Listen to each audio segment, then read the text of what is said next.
안녕하세요. 집안일 하며 사연 채널 신청하는 게 소소한 취미인 주부입니다. 남편과 아이 뒷바라지하며 사는 게 전부이던 저에게 얼마 전부터 인생에 큰 변화가 생겨 사연을 한번 보내봐요. 저는 두 아이를 키우고 있는 전업주부이고 남편은 변호사예요. 변호사 사모님이라고 하면 주변에선 다들 부러워하지만 실상은 딱히 대단한 것도 없어요. 사자 직업들은 누구나 돈을 억소리나게 버는 줄 알지만 작은 변호사 사무실을 운영하는 저희 남편의 수입은 내 식구가 먹고 살기에 딱 적당한 정도거든요. 사무실 월세며 관리비며 직원들 월급까지 주고 나면 남는 게 얼마 없다고 하더라고요. 게다가 아이 둘씩이나 키우고 있으니 교육비며 식비며 이리저리 돈 들 곳도 한가득이죠. 물론 그렇다 해서 먹고 살기가 빠듯한 수준은 아니에요. 남편이 밤낮으로 열심히 일하며 벌어오는 돈이니 특별히 불만을 가져본 적도 없고요. 다만 남들 생각보다 그렇게 여유 있는 삶은 아니라는 뜻이었죠. 저와 남편은 20대 시절 친구의 소개로 만났어요. 당시에 저는 대학생이었고 남편은 사법고시를 준비하던 고시생이었어요. 처음에 남편은 고시생이 무슨 연애냐며 한사코 소개를 거절하려고 했대요. 그렇지만 10번 찍어 안 넘어가는 나무 없다고 매일같이 그렇게 고시원에만 박혀 살며 숨이 막혀 죽을지도 모른다는 친구의 끈질긴 설득에 대쪽 같은 남편도 결국 백기를 들었어요. 처음에는 간만에 바람도 쐴 겸 나가서 얼굴만 보고 돌아오려는 생각이었대요. 그렇지만 그 소개팅의 결과는 여러분들 예상이 가시겠죠. 아직도 남편은 처음 만났던 날 이야기를 해요. 앉아있는 저를 보고는 하늘에서 천사가 내려온 줄 알았다나요? 주책이라고 구박하긴 하지만 듣기 좋은 이야기기는 해요. 남편은 정말 다정하고 성실한 사람이에요.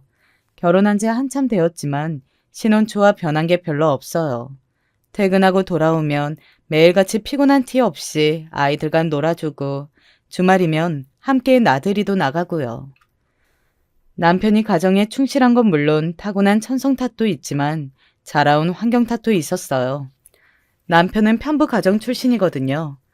남편의 부모님께서는 남편이 아주 어렸을 적에 이혼하셨어요. 자세한 사정은 모르지만 친어머니께서는 젖머지인 남편을 두고 집을 나가셨다고 해요. 그렇게 남편이 성인이 될 때까지 시아버지와 단둘이 살았대요. 시아버지께서는 상당히 무뚝뚝한 성격이세요. 처음 만나 뵈었을 때 제가 마음에 안 드시나 싶을 정도로 말씀이 없으셨거든요. 그런 아버지 밑에서 오랜 시간을 혼자 자랐으니 남편은 어렸을 적부터 화목하고 단란한 가정에 대한 갈망이 있었어요. 특히 어머니에 대한 갈망이 심했죠. 남편이 친어머니에 대해 알고 있는 사실이라고는 성함 석자밖에 없거든요. 그것도 시아버지께서 알려주신 것이 아니라 집안에서 우연히 발견한 오래된 수첩에서 봤다고 해요. 시아버님께서는 친어머니 얘기하는 것을 극도로 싫어하셔서 사진 한 장조차 제대로 남아있는 게 없어요. 남편이 성인이 되고서는 어머니를 찾기 위해 이리저리 수소문도 해봤다고 하는데 마땅한 수확은 없었대요. 난 인생에서 무엇보다 중요한 건 가족이라고 생각해. 가족이 행복해야 나도 행복한 거야. 우리 아버지 참 훌륭한 분이시고 많이 존경하지만 솔직히 말해서 좋은 아버지는 아니셨어. 당신도 알지? 나 어렸을 적부터 어머니 많이 그리워했던 거. 어머니의 빈자리를 아버지 홀로 다 채워주시기는 어려운 일이었지. 머리로는 이해하지만 그래도 난 항상 따뜻한 가족이 필요했어. 서로 기댈 수 있고 감정을 공유할 수 있는 가족 말이야. 당신을 만나서 그런 가족이 생긴 것 같아. 항상 당신한테 고마워. 지금도 남편이 습관처럼 하는 말이에요. 제가 가족을 위해서 얼마나 노력하고 있는지, 그동안 얼마나 많은 희생을 했는지 다 알고 있다면서요.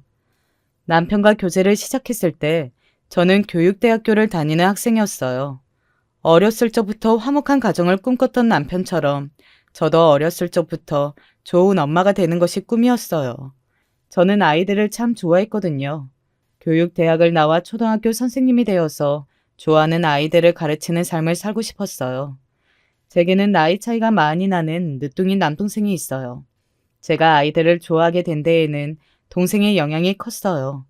어렸을 적부터 바쁘신 부모님을 대신해 주로 제가 동생을 돌봤거든요. 동생을 돌보면서 자연스럽게 아이들을 좋아하게 되었고 초등학교 선생님이라는 꿈이 생겼어요. 교육대학교에 합격했을 때는 정말 뛸 듯이 기뻤어요. 열심히 공부해서 하루라도 빨리 아이들을 가르치고 싶었죠. 매 학기마다 나가는 교육 실습에서 아이들을 만날 때마다 가슴이 뛰는 기분이었어요. 그렇게 열심히 선생님이 될 준비를 하다가 남편을 만났습니다. 당시 남편은 사법고시를 준비하던 고시생이었죠. 교재를 시작한 지 얼마 되지 않아 저도 학교를 졸업하고 임용고시를 준비하게 됐어요. 둘 다 인생에서 중요한 시험을 앞두고 있었으니 누구보다도 서로의 입장을 잘 이해했죠. 남편의 시험이 제 시험보다 일찍 찾아왔고 결과는 당당한 합격이었어요. 저는 남편을 진심으로 축하해 주었고 남편은 제게 깜짝 프로포즈를 했어요. 둘 다 비교적 어린 나이였지만 남편은 확신이 있었대요. 이 여자와 결혼하면 정말 행복한 가정을 꾸릴 수 있을 것 같다는 확신이요. 저 또한 남편이 좋은 남편이자 아버지가 될 것이라고 생각했고 프로포즈를 받아들였어요. 막 사법고시에 통과하고 신입 변호사가 되어 일에 적응하느라 바빴던 남편을 대신해 결혼 준비는 거의가 제 몫이었어요. 무뚝뚝하신 시아버지와 친정 부모님 사이에서 이것저것 조율할 것도 많고 알아볼 것도 많아 매일 이리저리 뛰어다녔어요. 덕분에 준비하던 임용고시에는 자연스레 소홀히 질 수밖에 없었죠. 눈코 새 없이 바쁜 시간이 흘렀고 저와 남편은 무사히 결혼식을 올렸어요. 한숨 돌릴 틈이 생기자 그제서야 다시 펜을 잡기 시작했죠. 다음 시험이 얼마 남지 않았던 터라 마음이 급했어요. 그런데 무슨 운명의 장난인지 결혼식을 마친 지 한 달도 채 되지 않아 첫째를 임신했어요. 당시 입덧이 정말 심했고 도저히 공부를 할 수 있는 몸 상태가 아니었어요. 결국 제 시험은 한 번 더 미뤄졌죠. 작은 로펌에 취직한 남편은 매일같이 야근을 했어요. 자정이 다 되어서 집에 돌아오면서도 매번 제가 먹고 싶어하는 것들을 어떻게 해서든 구해왔죠. 남편은 제 시험이 미뤄진 것에 대해 몹시 미안해했어요. 제가 아이들을 얼마나 사랑하는지, 얼마나 선생님이 되고 싶어 하는지 누구보다도 잘 아는 사람이었으니까요. 그런 남편이 고마워서 저도 더 남편에게 잘했어요. 심한 입덧에 헛구역질하면서도 남편 앞침은 빠뜨리지 않고 차려주었고 만삭이 되기 전까지는 야근하는 남편을 위해 도시락도 자주 싸갔어요. 제 꿈에서는 한 걸음 멀어지기는 했지만 남편과의 사이는 점점 더 돈독해져 갔어요. 그렇게 시간이 흐르고 첫째 아이가 태어났어요. 건강한 사내아이였죠.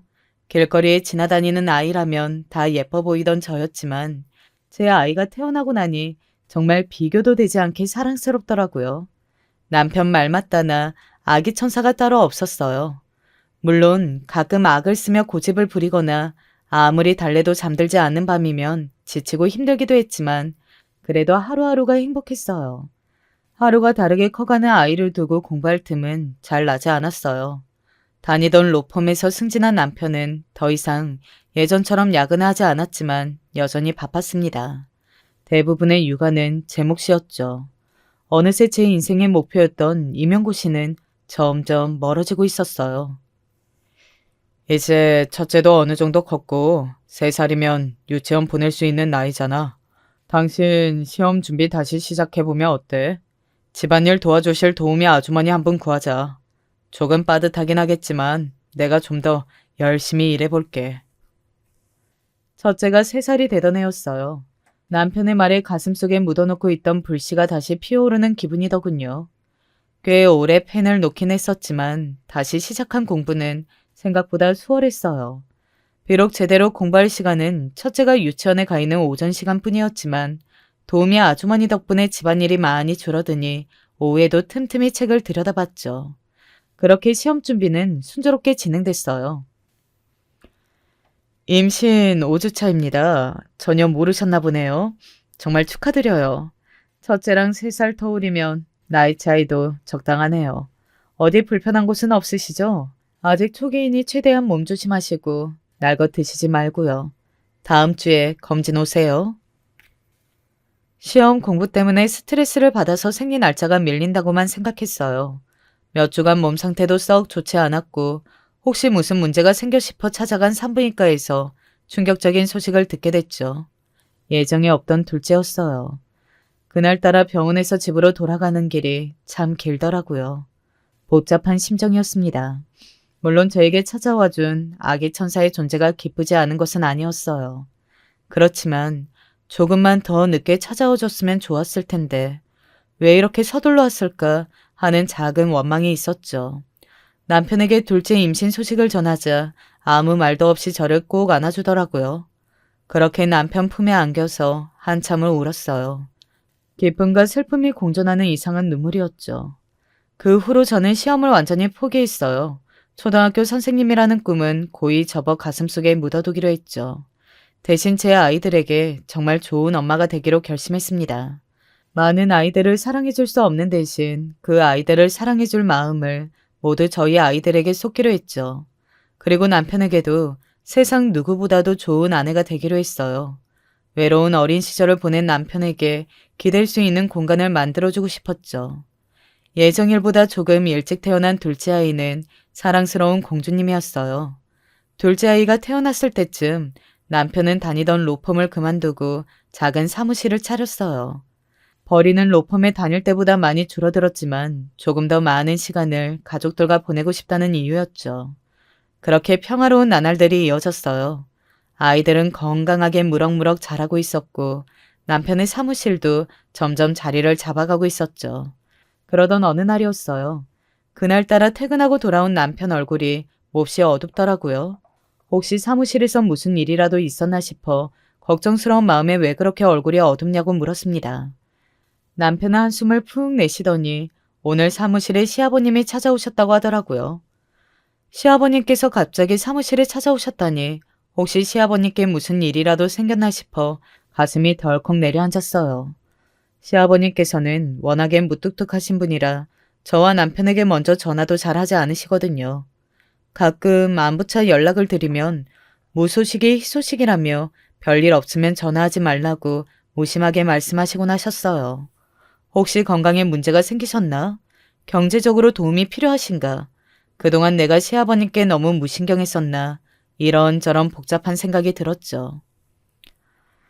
그게 당신 놀라지 말고 들어. 나한테 이복 동생이 있어. 그것도 이제 고등학교 올라가는 남자애야. 지금까지는 보육원에 있다가 얼마 전에 아버지를 찾아왔다더라고. 아버지도 많이 놀라셨대. 한참 고민하시다가 결국 나한테 데려오신 거야. 당장 입학 준비도 해야 하고 할 게 산더미인데 아버지가 그런 걸 해보셨어야 말이지. 남편의 입에서 나온 얘기에 어안이 벙벙해졌어요. 이복 동생이라니? 그것도 이제 고등학생이 되는 아이라니. 현실감이 전혀 없는 이야기였죠. 시아버님은 남편의 친어머니와 이혼하신 후 계속 혼자 셨어요. 갓난아기였던 남편을 두고 집을 나간 친어머니의 이야기가 동네에 퍼지자 시아버님을 안타깝게 여겼던 주변 이웃 아주머니들이 돌아가면 남편을 돌봐주었다고 해요. 남의 집 밥을 얻어먹으며 큰 남편은 자연스럽게 일찍 철이 들었고 초등학교에 들어간 무렵부터는 일하시느라 바쁜 시아버님을 대신해 혼자서 밥도 차려 먹고 빨래도 개어놓는 등 집안일을 했대요. 시아버님께서는 워낙에 무뚝뚝한 분이시고 남에게 다정한 말 한마디 못하시는 성격이시니 어린 시절 남편에게도 예외는 아니었죠. 집안에서는 항상 정만만이 감돌았다고 해요. 당시 시아버님은 작은 공장에서 정비공으로 일하고 계셨어요. 남편 기억 속의 시아버님은 매일 새벽같이 집을 나가서 밤늦게나 돌아오셨대요. 그렇게 열심히 일하셨지만 안타깝게도 집안 형편이 그리 넉넉하지는 않았죠. 남편도 그 사실을 알고 있었기에 필요한 물건이 생겨도 차마 말씀을 드릴 수가 없었대요. 실내와 바닥이 다 떨어져도 질질 끌며 신고 다니고 학교에서 준비물을 가져오라고 하면 친구들 것을 하나씩 빌려 모아 쓰고요. 그런 남편을 보면 못 사는 집 아이라고 놀리는 친구들도 덜어 있었대요. 그렇지만 남편은 그런 놀림은 하나도 신경 쓰이지 않았다고 하더라고요. 지금 생각해도 철이 참 일찍 든 아이였죠. 그런 남편이 학교에서 사고를 친 적이 딱 한 번 있었어요. 항상 남편을 놀리던 친구와 크게 치고받고 싸운 거예요. 그날도 그 친구는 평소와 다름없이 못 사는 집 아이라며 남편을 놀리고 있었고 남편을 애써 무시하며 책을 읽고 있었대요. 야, 너 집만 못 사는 게 아니라 엄마도 없다며? 우리 엄마가 다 말해줬어.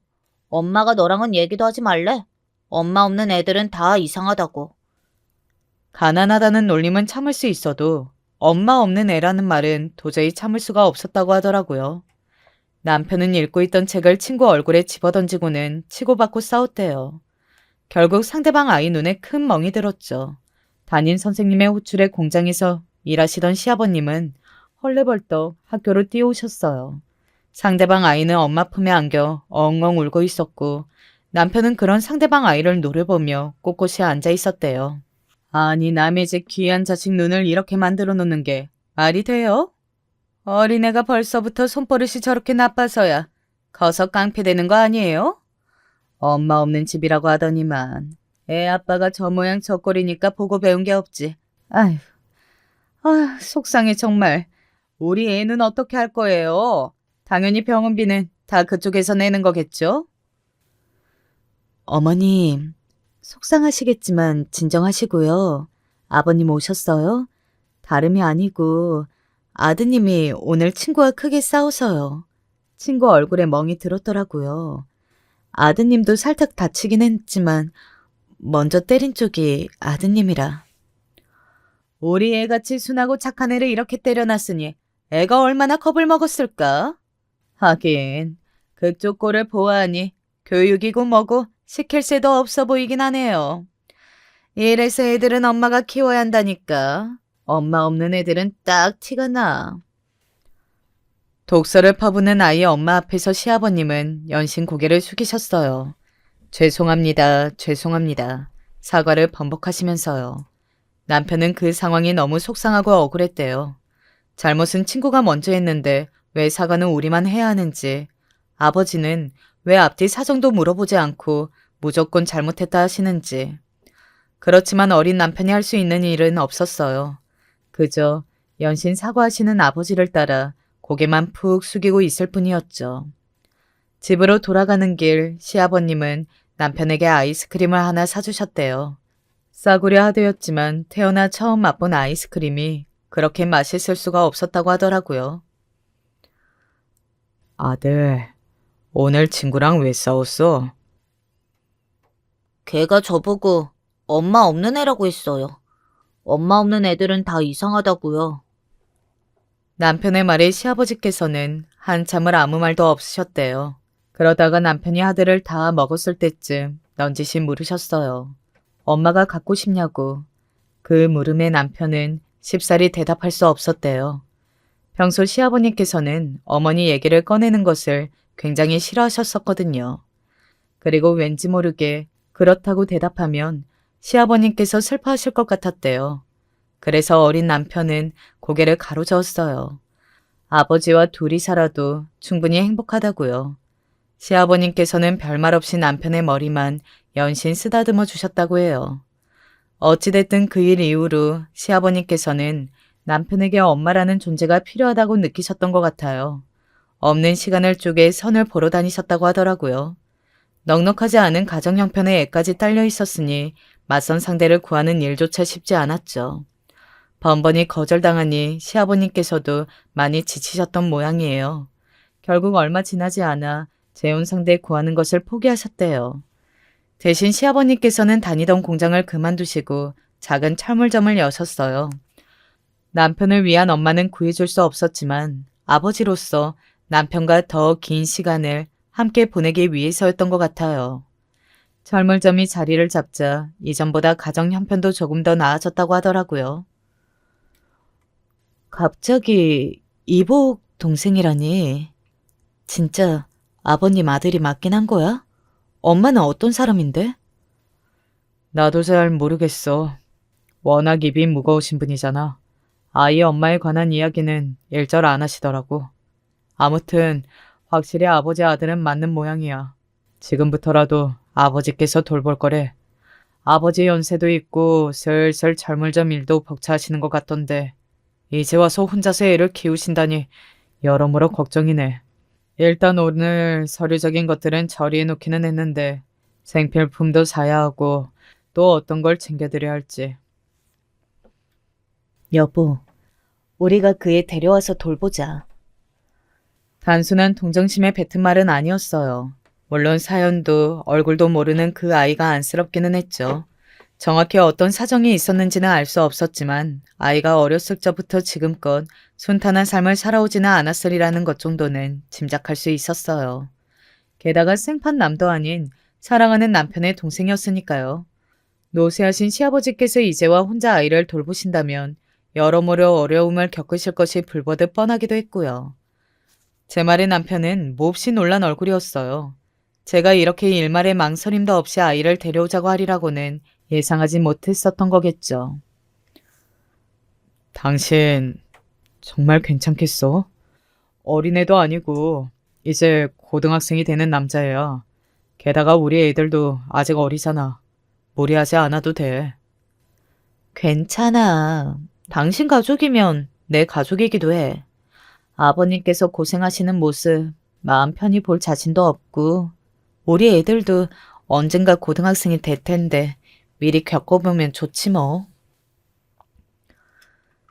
그렇게 저희 집에 아이가 총 3명이 됐어요.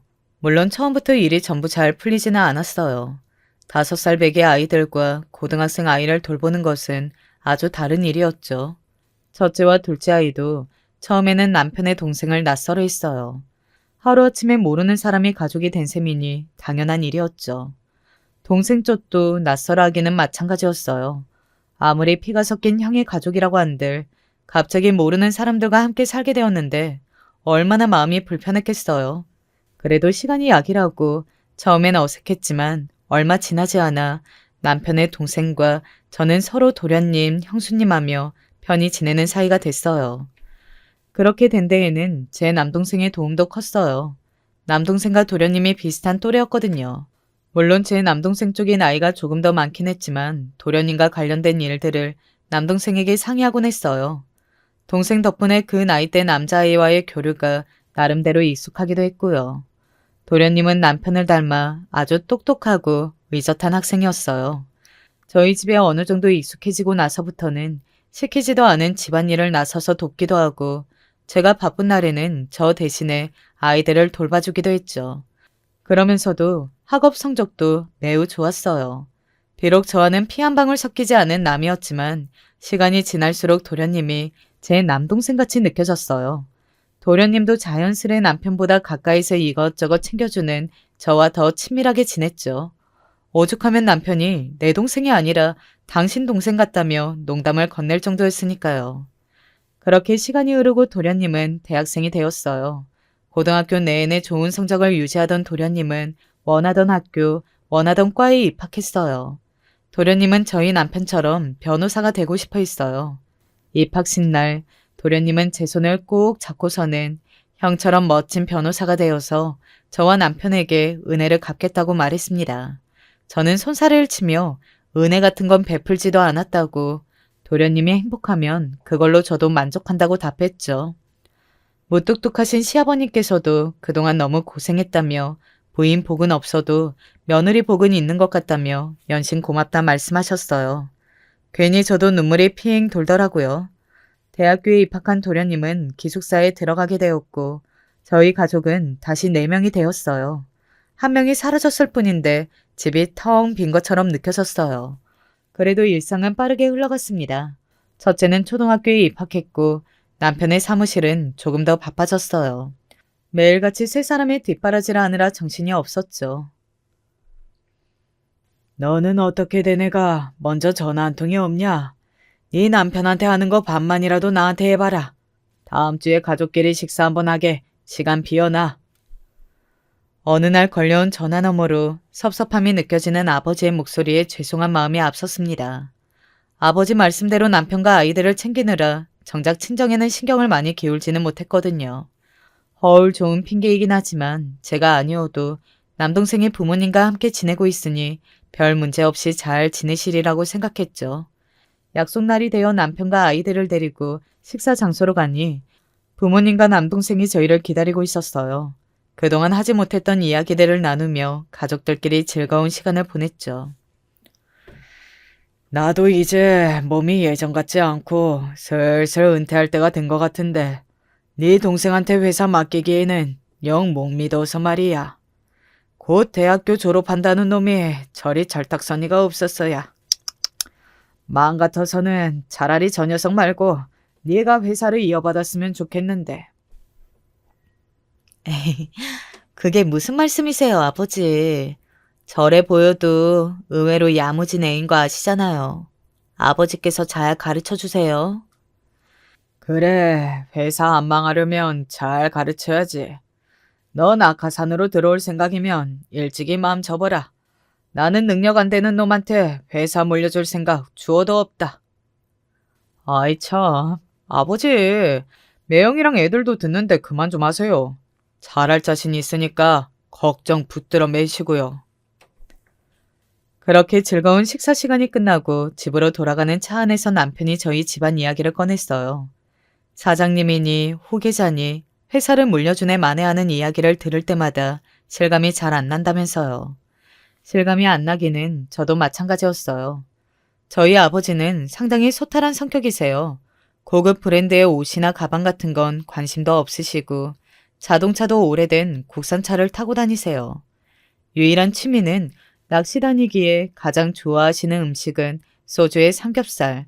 남들이 보면 제법 규모가 있는 회사의 사장님이라고는 도저히 생각하기 힘든 모습이었죠.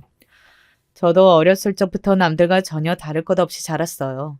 제 친구들은 아직도 제가 사장님 딸이라는 사실을 몰라요. 구태여 말할 이유도 없고 말해봤자 아마 믿지도 않을 거예요. 네가 사장님 딸이면 나는 회장님 딸이라면서요. 그만큼 저희 집은 검소한 집이었어요. 지금도 마찬가지고요. 어렸을 적부터 그런 부모님을 보고 자란 저 또한 절약하는 생활이 몸에 배어 있었어요. 남들이 보면 조금 궁산 떤다고 말할 정도로요. 결혼 초에 남편이 제 생활 습관을 보고 부잣집 따님이 이런 것까지 한다고 라면 놀란 게 한두 번이 아니었어요. 얼마 지나지 않아 남편 입에서도 부잣집 딸이라는 말은 쏙 들어갔죠. 그렇게 또 정신없이 시간이 흘러갔어요. 동생은 대학을 졸업하고 아버지 회사에 들어갔습니다. 물론 낙하산은 아니었어요. 사장 아들이라는 사실을 숨기고 면접까지 봤다고 하더라고요. 그리고 얼마 지나지 않아 도련님도 목표하던 변호사가 됐어요.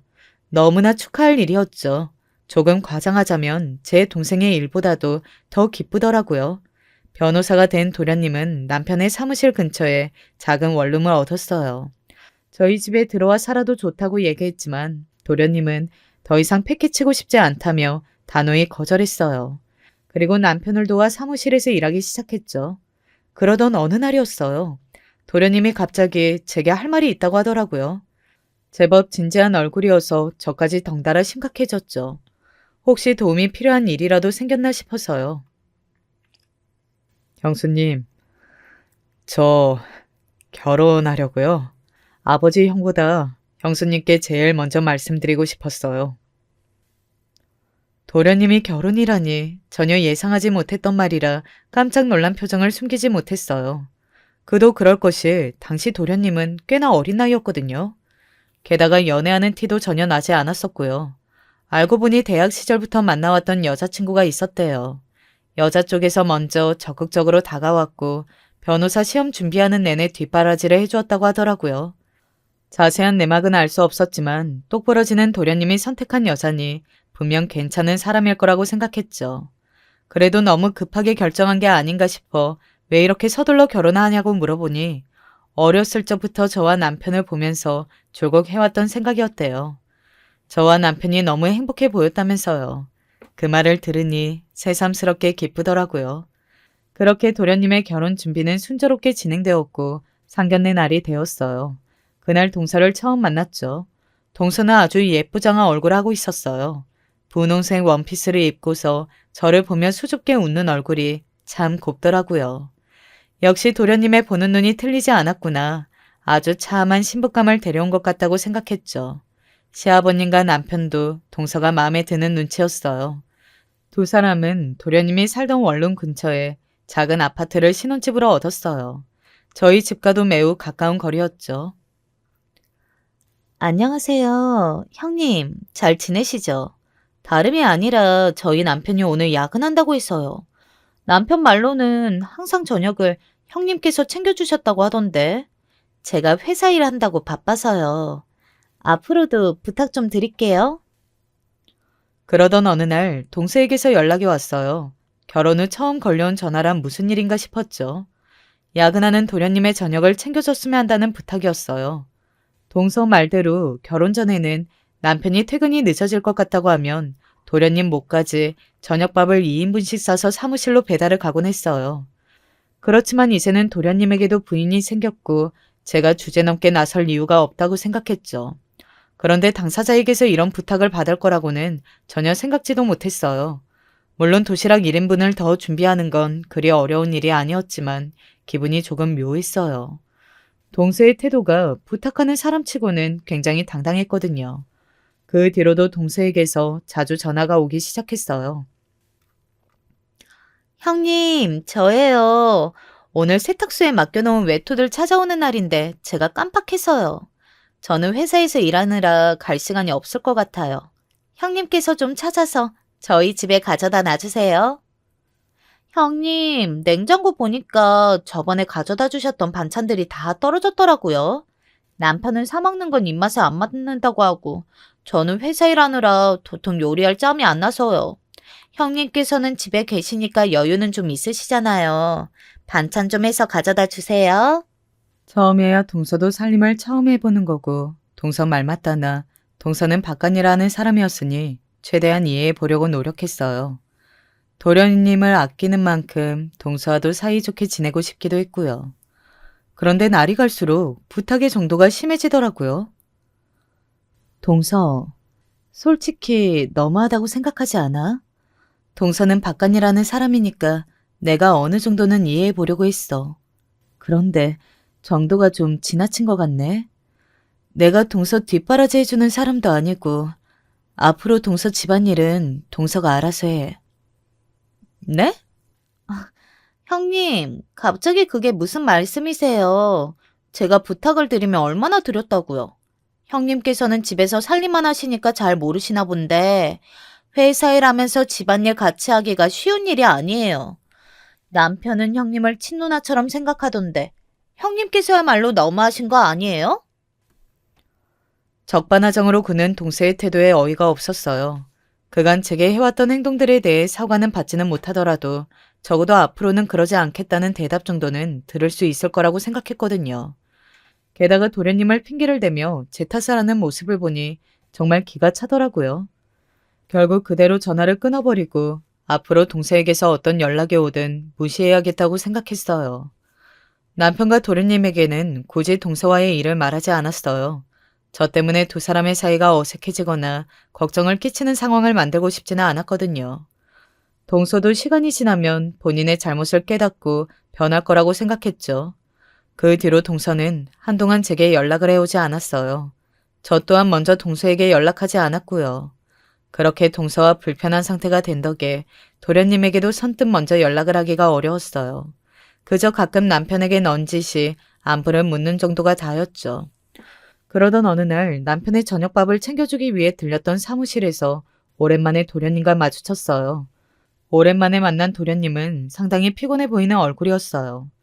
조금 헬쓱해진 것 같기도 했고요. 걱정되는 마음에 요즘 잘 지내고 있냐고 물으니 도련님은 어색하게 웃으며 그렇다고 답하더라고요. 시원찮은 대답이었지만 일 때문에 바쁜 사람을 붙잡고 꼬치꼬치 캐물을 수가 없어서 그날은 그대로 집으로 돌아왔어요. 그래도 마음 한구석에서 계속 동서와 도련님이 신경 쓰이더라고요. 형님, 그간 잘 지내셨죠? 전에는 제가 죄송했어요. 살림이 처음이다 보니 저도 모르게 형님께 많이 기댔던 것 같아요. 마음 푸세요. 전 형님하고 잘 지내보고 싶어요.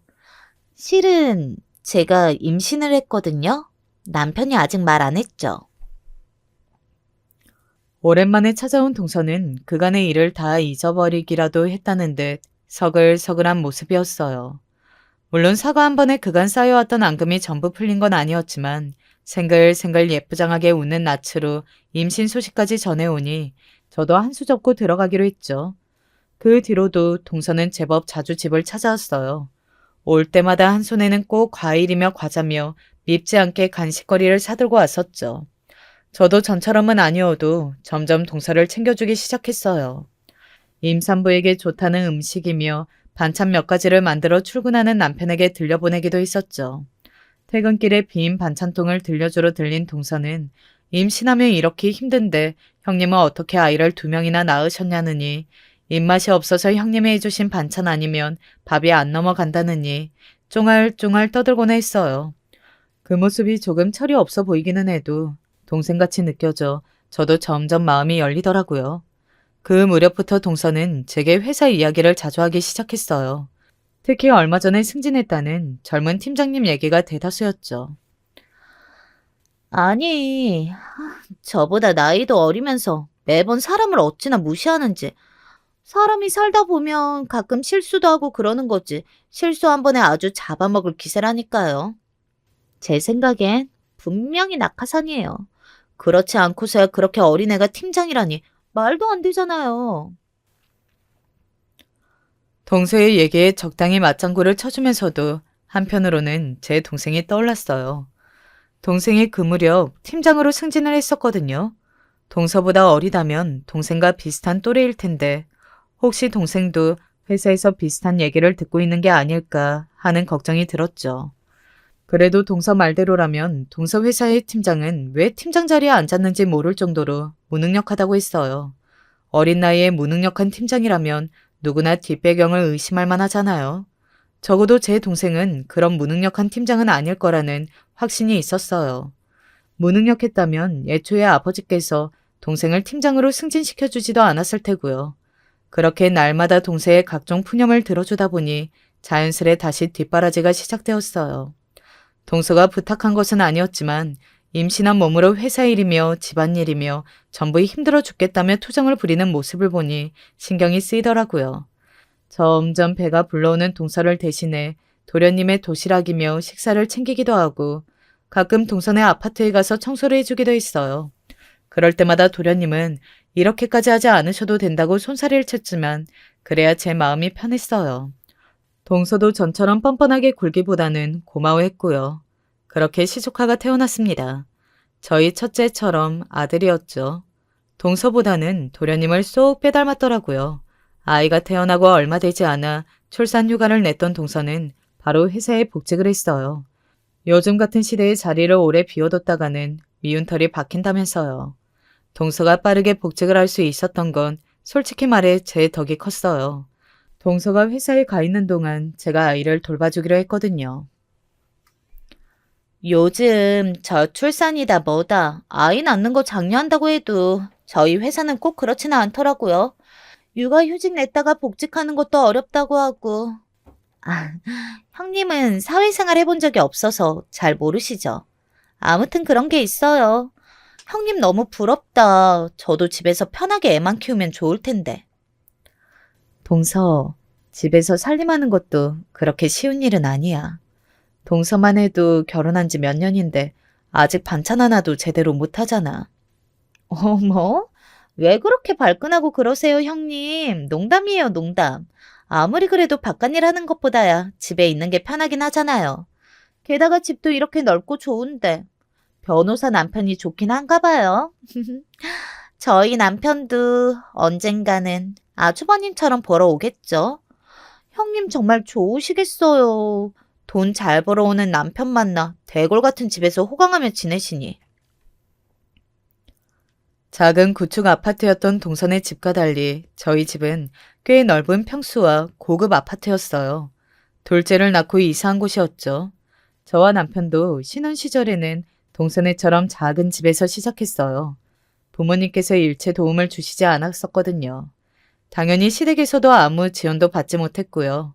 신혼 시절부터 남편과 함께 한 푼, 두 푼 아껴 모은 돈으로 이사 왔다는 그런 훈훈한 이야기이면 참 좋겠지만 사실 지금 살고 있는 집은 저희 친정 부모님의 도움을 받아 마련한 집이었어요.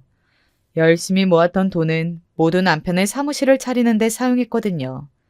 최대한 월세가 싼 곳을 찾다 보니 남편의 사무실은 당시 살고 있던 집에서 꽤 먼 곳에서 문을 열었고 그 사실을 알게 된 친정 부모님께서 사무실 근처에 집을 구해주셨던 거예요. 그것도 꽤 비싼 고급 아파트를요. 잔말 말고 들어가 살아라.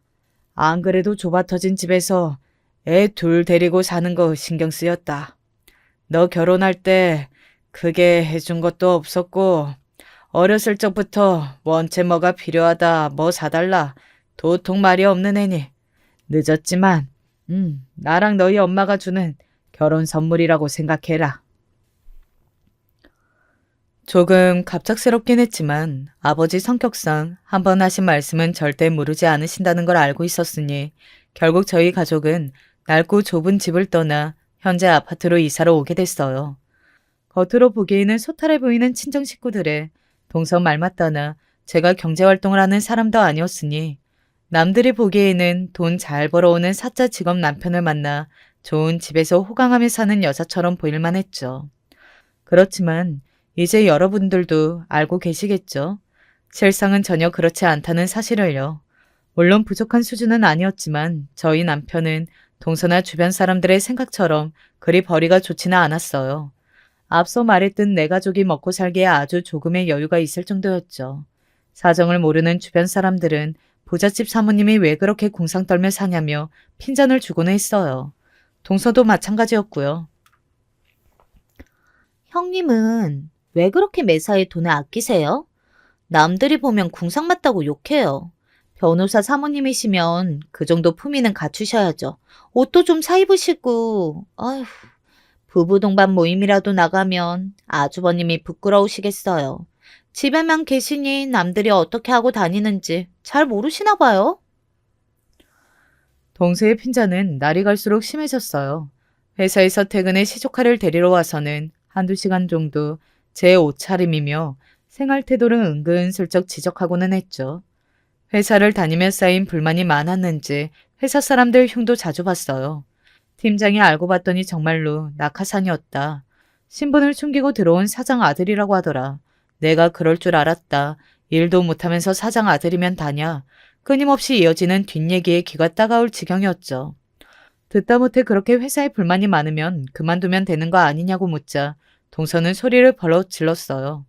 형님같이 돈 잘 벌어오는 남편이 있으면 모르겠지만 현실이 그리 녹록지는 않다고요. 똑같은 변호사여도 도련님은 사무실에서 일하는 일개 직원이고 저희 남편은 대표니 수입이 다를 거라면서 짜증을 냈죠. 솔직히 말하면 저도 사람이라 그런 태도를 보이는 동서를 도와주는 게 마냥 달갑지는 않았어요. 그래도 별말 없이 계속 시조카를 돌봐주었던 건 전부 도련님 때문이었죠. 그러던 어느 날이었어요. 오랜만에 제 동생에게 연락이 왔더라고요. 요즘 들어 매일같이 야근을 하고 있는데 도저히 집에 갈 짬이 안 난다며 집에서 옷가지들을 가져달라는 부탁이었습니다. 다 큰 녀석이 이런 일로 누나를 부려먹는다며 퉁명스럽게 답하기는 했지만 걱정되는 마음에 도시락까지 정성스레 싸서 회사로 향했어요. 마침 남편이 일찍 집에 들어오는 날이라 아이들과 시조카는 남편에게 맡겨두고 나올 수 있었죠. 아버지 회사에 방문하는 것은 아주 어렸을 적 이후로 처음이었어요. 오랜만에 찾은 회사 건물은 제 기억 속의 모습보다 훨씬 크더라고요. 정장을 차려입은 사람들이 1층 로비를 바쁜 걸음으로 돌아다니고 있었어요. 그런 사람들 사이에 격식 없는 차림으로 종이 쇼핑백을 들고 서 있으려니 저도 모르게 조금 위축이 되긴 하더라고요. 어머, 형님, 여기서 뭐 하세요? 여긴 어떻게 알고 오셨어요? 아휴, 들고 오신 건 또 뭐예요? 반찬이에요? 일단 저쪽으로 가요. 사람들이 다 쳐다보잖아요. 저 멀리서 들리는 익숙한 목소리에 고개를 돌리니 정장 차림에 높은 구두를 신은 동서가 놀란 얼굴로 또각또각 소리를 내며 제 쪽으로 다가오고 있었어요. 미처 대답하기도 전에 동서는 저를 우악스럽게 잡아 끌어 구석에 있는 엘리베이터 앞으로 데려가더라고요. 회사에서 마주친 동서는 정말 커리어우먼이 따로 없었습니다. 제가 이 회사 다니는 건 어떻게 하셨어요? 남편한테 물어보신 거예요? 아무리 제가 퇴근이 늦어졌다고 해도 여기까지 막 찾아오시면 안 되죠. 옷차림은 또 그게 뭐예요? 나 뜨겁게 진짜. 아, 여기 경비원은 일 안 하나? 사원도 아닌 사람을 이렇게 막 들여보내면 어떡해. 반찬은 이따가 제가 애 찾으러 가면서 같이 가져갈 테니까 일단 얼른 돌아가세요. 동서, 그게 아니고. 아니, 아가씨. 말씀도 없이 여긴 어쩐 일이십니까? 때마침 엘리베이터에서 내린 사람은 낯익은 얼굴이었어요. 제가 어렸을 적부터 저희 아버지를 모시던 비서분이셨죠. 결혼한 후로는 제가 친정에 자주 드나들지 않아 마주칠 일이 별로 없었지만 제가 꼬맹이였던 시절부터 알고 지내던 분이셨어요. 아가씨라는 호칭에 어색해 그냥 딸처럼 편히 대해주시라 말씀드리곤 했지만 그럴 때마다 비서분께서는 사장님 따님이신데 그럴 수는 없다며 단호하게 고개를 가로저으셨어요. 그날도 마주치자마자 90도로 인사를 하시는 모습에 괜시리 민망해져 얼굴을 붉혔었죠. 아가씨라고 안 부르셔도 된다니까요. 이 나이에 민망하게 참. 그냥 편하게 대해셔도 괜찮아요. 아버지를 모시는 거지 제 비서는 아니잖아요. 사장님 가족분들은 제게는 다 사장님이나 마찬가지입니다. 사장님과 전약이 있으신 건가요? 전애들은 이야기가 없었는데. 아니요. 오늘은 동생을 만나러 왔어요. 야근을 한다고 해서. 형님, 이게 다 무슨 소리예요? 아가씨라뇨? 형님 친정 형편 어려운 거 아니었어요? 지금까지 저한테 이런 말씀 한마디도 없으셨잖아요. 지금 장난치시는 거죠? 형님이 진짜 우리 회사 사장님 딸이라고요? 백 소리를 지른 동생의 얼굴은 창백하게 질려 있었어요. 아마 그동안 본인이 제게 해왔던 이야기들이 생각이 났던 거겠죠. 저도 솔직히 회사에서 동서를 마주치자마자 그간 동서가 제게 했던 이야기들이 먼저 생각났어요. 낙하산이니 뭐니 회사가 글러먹었다느니 능력도 없는 팀장이라느니 했던 이야기들이요. 결국 그 이야기가 전부 저희 친정 식구들 얘기였던 거죠. 부들부들 떨며 저와 비서분을 번갈아 쳐다보던 동서는 제 대답을 듣지도 않고 그대로 몸을 돌려 사라져버렸어요. 그 상황에서 동서를 쫓아가서 해명하기도 애매해서 뒤늦게 로비로 내려온 동생을 만나 물건을 전해주고는 집으로 돌아왔죠. 동서는 이미 시조카를 데리고 갔다고 하더라고요. 남편은 동서가 회사에서 무슨 일이 있었는지 낯빛이 아주 어두웠다고 했습니다. 곧이어 동서와 있었던 일을 남편에게 말하지는 않았지만 마음이 참 복잡하더라고요. 그렇게 많은 생각들로 긴 밤을 보내고 다음날 아침 동서가 평소같이 시조카를 안아들고 찾아왔어요. 형님, 어쩜 그렇게 제 앞에서 친정 얘기를 한마디도 안 하셨을 수가 있어요? 미리 언질이라도 주셨으면 좋았잖아요. 제가 그동안 회사 흉을 좀 보긴 했지만 다들 그 정도 뒷얘기는 하고 살잖아요.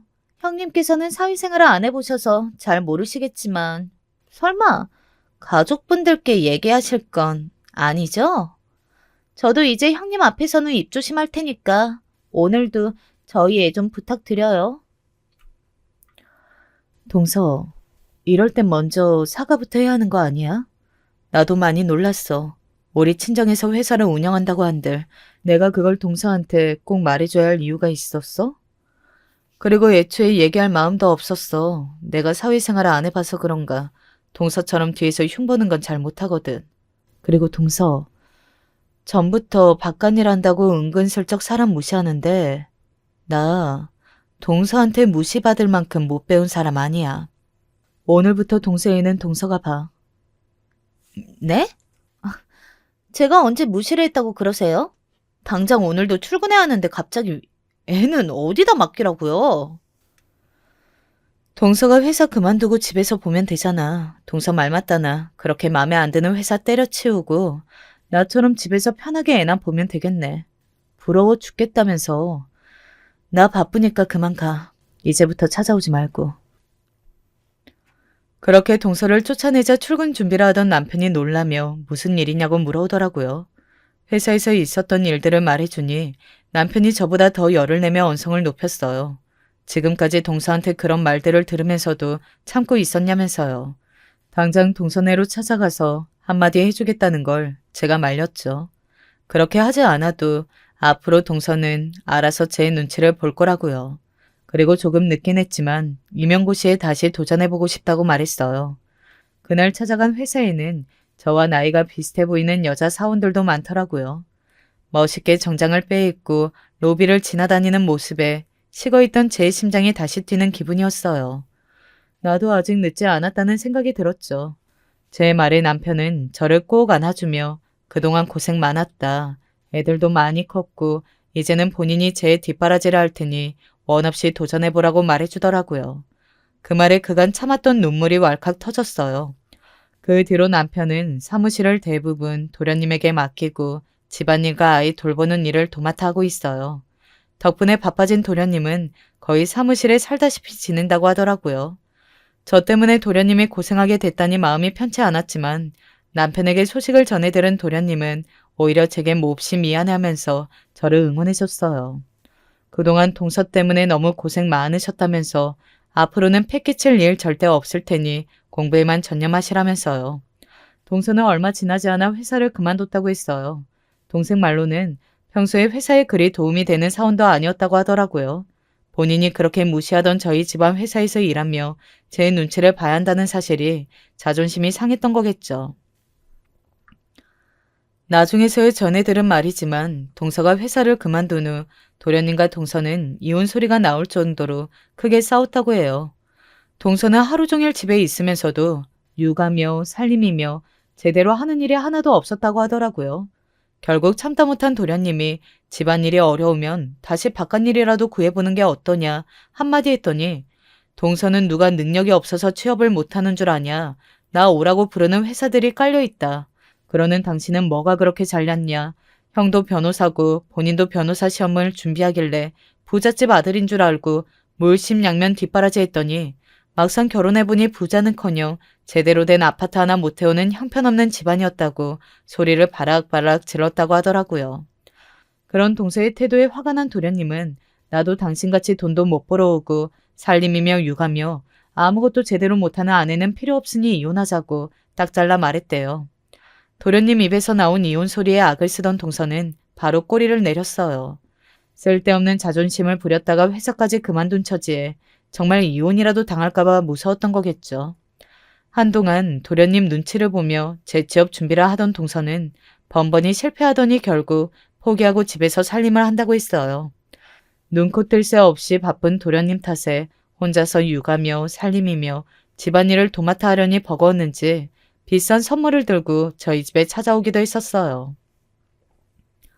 그렇지만 당연히 저는 동서를 도와줄 마음이 전혀 없었어요.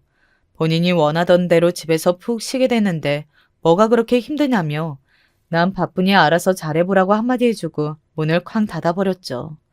전 요즘 공부하느라 정말 바쁘거든요. 오랜만에 잡아보는 펜이 조금 익숙치는 않지만 책을 보는 시간이 참 행복해요.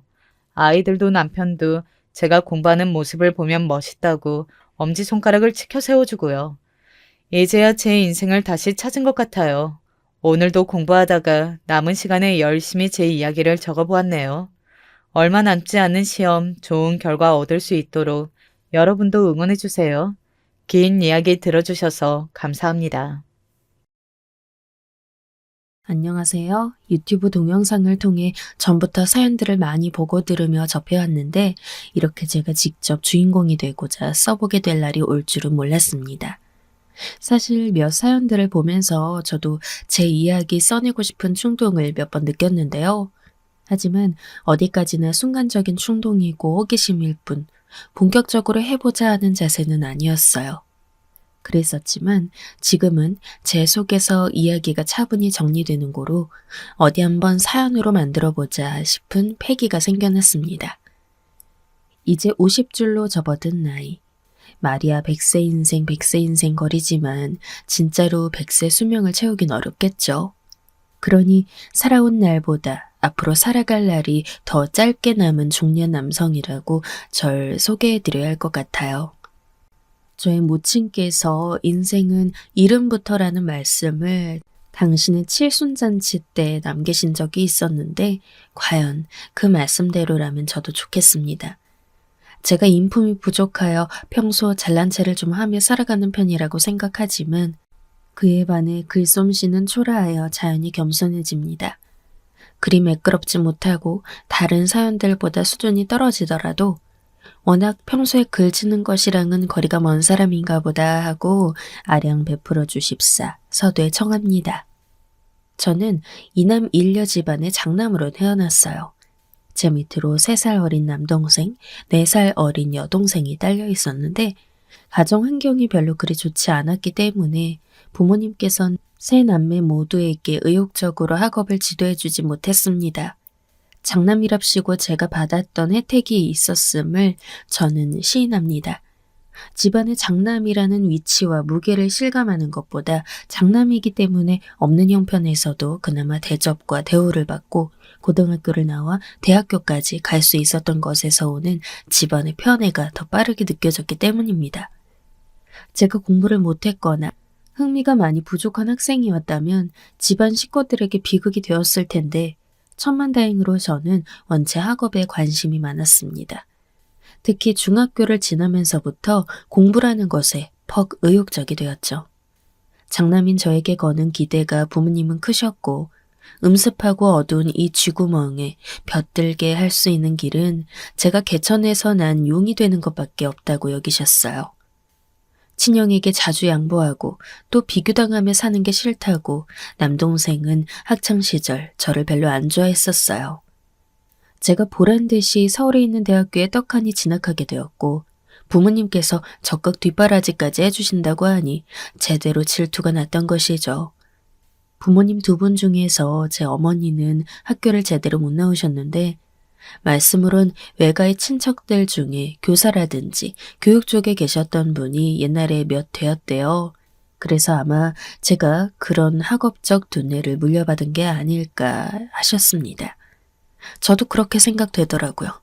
동생들과는 다르게 저는 공부하면 할수록 점점 머리가 트이는 체질이라는 게 스스로도 실감이 되었기 때문입니다.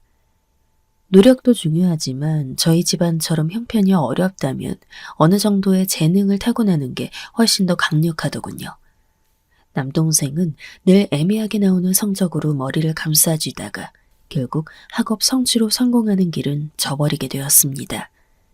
고등학교를 졸업하고 부모님의 뜻에 따라 무조건 취업해 일하겠다고 말을 하였죠. 그리고 제 여동생, 마찬가지로 공부에 재능이 없었는데 이쪽은 노력이나 흥미까지 없었어요. 어렸을 때부터 멍한 얼굴로 나돌아다녀서 동네에서 별명이 맹순이었습니다. 맹순이답게 멍한 낯으로 항시 그렇게 다니더니만 조금 크면서부터는 성질을 부리기 시작했죠. 큰오빠한테만 왜 다 몰아주냐고 부모님을 향해 대드는 모습을 제가 종종 목격했습니다. 자기는 딸이고 막내라서 서럽다고 우는 소리도 자주 했었죠. 기대에 찬 부모님 그리고 이런 동생들을 두고 제가 결국은 해냈기를 망정이란 생각을 참 자주 했어요. 저 처음 취직하고 들어간 회사에서 첫 월급 받았을 때 그 돈을 거의 제 가족한테 다 줬습니다. 제 몫으로는 한 달 생활할 수 있는 비용만 달랑 남겨둔 채 부모님, 동생들에게 전부 나눠주었죠. 어려운 집안 형편 속에서 식구 4명 모두가 저를 위해 희생하고 인내해온 것을 제가 알고 있었기 때문입니다.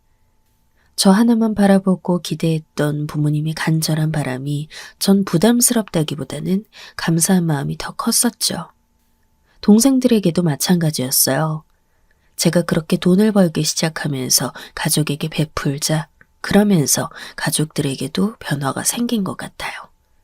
장남인 제 뒷바라지를 위해 희생하며 지냈던 것을 내심 분하고 속상하게 여겼던 동생들의 태도부터가 달라지더군요. 저희 3남매는 아주 어렸을 때 코올리게 시절을 제외하고는 그렇게 썩 애정 넘치는 남매 관계가 전혀 아니었다가 제가 사회에서 자리 잡고 난 뒤인 저희가 다 크고 나서가 사이가 더 좋았던 것 같아요. 나중에 남동생 결혼할 때 아직 이 녀석이 경제적으로 자기 힘이 부족했기 때문에 제가 지원을 많이 해줬습니다. 생활비를 제가 수년간이나 지원해주면서 쪼들리지 않고 지낼 수 있게 해줬거든요. 많이 뿌듯했던 것 같아요. 받는 행복보다 주는 행복이 크다는 말은 그래서 생겨났나 봅니다. 한편으론 만약 제가 기껏 대학까지 다 나와놓고 그저 그런 일자리나 구해서 미묘하게 부족한 급의 월급쟁이가 되었다면 그건 진짜 저희 집안의 힘든 일이었을 거예요. 제가 가족들에게 베푸는 그림도 달라졌을 테죠. 그러니 제가 취직을 잘해서 얼마나 다행이었는지 몰라요. 그리고 저희 살던 집이 재개발이 들어가서 어쩔 수 없이 이사를 가게 되었는데요. 이사간 곳에서 살기를 한 2년도 채 안 됐을 때 그 바로 근처에 지하철역이 들어서는 것으로 확정나면서 그야말로 대박 소식을 접하게 되었습니다. 정말 쏘지 맞은 격이었죠. 그런 행운이 따라준 덕분에 저희 집이 그 후로 또 잘 풀리게 되었어요. 없는 형편 속에서 항상 고생만 하고 사셨던 부모님을 떠올리면 그 집이 대박 터졌다는 것이 늘 감사할 일입니다. 저는 제 첫 직장이었던 그 회사에서 5년 정도 보내다가 이직을 했어요. 업무 내용은 비슷한데 업무 환경이 더 괜찮은 곳이 있어서 마침 시기가 잘 맞물린 덕에 이직할 수 있었죠. 그리고 저는 이곳에서 열심히 제대로 자리 잡고 끝장을 볼 기세로 재직했습니다. 매일매일에 충실했고 늘 치열하게 부딪히며 적응을 했던 것 같아요. 제가 30대 나이에서 발휘할 수 있는 모든 것은 거의 다 쏟아부었다고 생각합니다. 회사의 발전과 성장을 지켜보며 전 함께하였고 시간이 지나자 저는 일종의 매너리즘이라고 할까요? 번아웃 같은 증상을 겪게 되었어요. 일상의 활력이 부족하다거나 그런 느낌은 또 아니었고요. 제 삶의 목표가 없는 것처럼 느껴졌는가 하면 그것도 아니었습니다. 명실상부, 제 인생의 1번지는 제 가족, 저의 아내와 아이들이었죠. 저는 과분하게 운 좋았던 놈인지라 여유로운 집안에서 나고 자란 아내를 제 반려자로 맞이할 수 있었어요. 되든 말든 미친놈처럼 꿋꿋하게 애정공세를 하고 다녔었는데 아내가 저를 받아주는 행운이 뒤따랐습니다. 저는 그런 아내 사이에서 딸 하나, 아들 하나를 둔 아버지가 되었고요. 사랑하는 아내와 두 아이들, 더 바랄 게 없는 것 아니겠습니까? 그러니 배가 부른 자의 불평이었을지도 모르겠어요. 저는 매일 쳇바퀴처럼 돌아가는 일상에 무리해서 지쳐버리기라도 했었나 봅니다. 아이들 커가는 모습, 그것의 흐뭇함을 느끼는 것으로 만족하는 게 최고의 기쁨이었어요. 그 외에는 아무런 일상의 자극이 없었습니다. 회사에 출근해 일을 하면서도 영문 모르게 한숨을 몇 번 내쉬는 것이 제 모습이었어요. 퇴근할 때도 머리가 막지 않았고요. 과도기랄 것에 걸쳐서 오래 방황 아닌 방황을 했던 저는 회사에서 어떤 인연 하나를 맺게 됩니다. 처음 만났을 때 전 과장이었고 그분은 대리였어요. 싹싹하다 못해 아주 씩씩하고 밝은 기운이 넘치는 사람이었죠. 늘 눈동자를 반짝거리고 다녔어요. 지루하고 힘든 업무를 반복해 해나가면서도 활기를 잃지 않는 사람이라 저는 그분을 보면서 나도 더 젊을 때는 아마 저럴 때가 있었을 것이다. 비록 저 정도는 아니었지만 그래도 항상 의욕 넘치던 사람이 바로 나였는데 세월이 무심한 것인가? 아니면 내가 무심한 사람이 되고 만 것인가? 아리송한 생각에 홀로 잠겨들 때가 있었습니다. 그런데 제가 그분을 보면서 참 독특하다고 생각 들었던 게 자기는 꿈이 있다고 언제 한번 저랑 대화를 나누다 그러는 거예요. 이미 회사원으로 일하면서 이렇게 살고 있는데 웬 꿈이 따로 있다? 이건 그 당시 저에게 파격적인 의문이었습니다. 왜 그러세요? 많이 이상한가요? 저는 말입니다, 과장님. 지금 이대로 살면서 제 젊음에 마침표를 찍지 않을 작정이에요. 훗날 더 멋진 일을 하고 싶거든요. 이렇게 생각하면서 늘 지내고 있기 때문에 반드시 그렇게 되리라고 전 믿고 있습니다. 원래 생각하고 그리는 대로 사람은 살게 되어 있다고 하잖아요. 전 어떤 일이 되었든지 간에 제가 주도적으로 하는 일을 해보고 싶어요. 어떤 비전을 가지고 크게 도전하는 일을 할 거예요. 지금은 안정적인 직장에서 돈 벌며 생활하고 있지만 언제까지나 이렇게 안주해 있지 않을 거라고 아주 자신 있게 천명하던 그 모습이 생기가 넘쳤어요. 꿈을 가지고 그것에 대해 말하는 청년의 모습은 아주 근사하다는 생각이 들었죠. 그것은 아주 강력한 전염성을 가지고 있기도 했습니다. 상하 관계와 나이 차이를 떠나 저와 죽이 제법 잘 맞는 상대라는 걸 점차 느끼게 되었는데요. 그때 통칭 스타트업이라고 멋지게 칭해지는 소규모 창업 행렬이 화두에 오르게 되었습니다. 그런 흐름이 저와는 전혀 별개의 일이라고 그렇게 여겼는데 그분은 그런 것에 굉장히 관심이 많고 창업 아이디어나 각종 아이템들을 구체적으로 그려보고 있었어요. 그것을 알고서 제가 생각이 많아졌죠. 저희 큰딸이 대학생이 되면서부터 이제 다 큰 성인이라고 혼자 이것저것 많은 것을 계획하더군요. 자기가 직접 돈을 모아 어디 여행 다닐 거라고, 시기는 언제일 거라고, 그런 것도 벌써 다 정해놨었고요. 자기 대학 전공과는 전혀 상관없는 분야의 자격증까지 딸 준비까지 착실하게 하는 걸 보면서 놀랐습니다. 그 도전적인 자세가 참 멋져 보였고 제 딸의 푸릇푸릇한 젊음, 그 패기가 부러웠어요. 온통 세상이 딸의 눈에는 새로운 것 투성이니 실패에 대한 두려움 따위 시작의 설렘 앞에서 아무것도 아니었던 거죠. 오래도록 월급쟁이로만 오로지 회사원 생활만 해봤던 저는 그간 건강관리가 소홀했던 탓인지 극심한 위험을 앓게 되었습니다. 이런 게 다 스트레스성이라고 병원에서 그러더라고요. 자칫하면 이런 것들이 불씨가 되어 암으로 될 수 있다는 말까지 들으니 덜컥 겁이 났죠. 그런 저에게 그분이 제안을 하신 겁니다. 자기와 함께 회사를 박차고 나가서 새로운 일을 시작해보지 않겠냐고 말이죠. 저희끼리 회사를 차려 창업주가 되어보자는 것이었습니다. 스타트업이란 것의 주인공이 되기에는 저는 제가 오래 재직한 회사에서만 그 업계에서만 소소하게 인정을 받아온 우물한 개구리였기 때문에 능력이나 개성이 부족해 보였어요. 회사를 박차고 나아가 새로운 일을 바닥부터 시작하다니. 그것은 비상한 천재들이나 가능한 영역으로 보였죠.